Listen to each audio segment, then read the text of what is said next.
Elena clutched her grocery box tightly as she boarded the crowded bus, her scarf barely concealing her hairless head.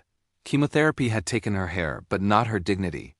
She approached an empty seat, but a well-dressed woman sneered, placing her designer bag there. "Sorry, sweetie. I don't sit next to unfortunate-looking people. Bad for my image." Elena's eyes stung. But before she could respond, a young man in a worn suit stood immediately. "Please take mine," he said warmly, his kindness cutting through her humiliation. "Thank you," Elena whispered, her voice breaking. The cruel woman exploded. "Why would you give your seat to someone who looks like that? She's disgusting." The man's jaw tightened.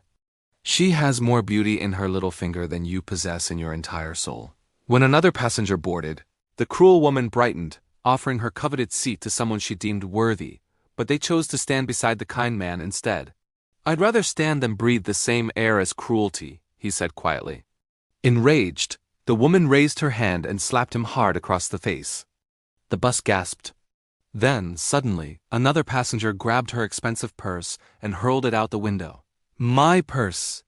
she shrieked, forcing the driver to stop as she scrambled off the bus. Later, Elena found a homeless child sitting near her office building, trembling with hunger. Without hesitation, she gave him all her groceries. Then she noticed money in his hand. "Where did you get that, sweetheart?"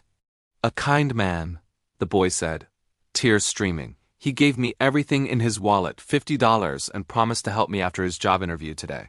Elena's heart clenched. The man from the bus.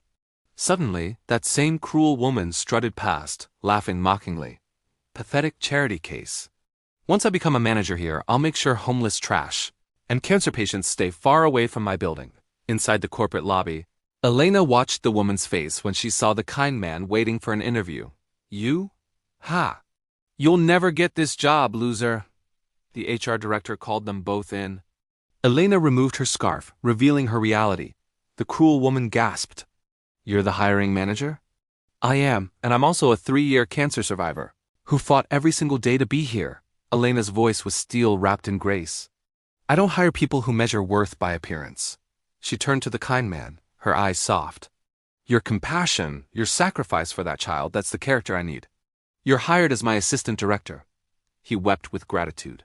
The cruel woman left in shame, jobless and humbled. True beauty lives in how we treat the vulnerable.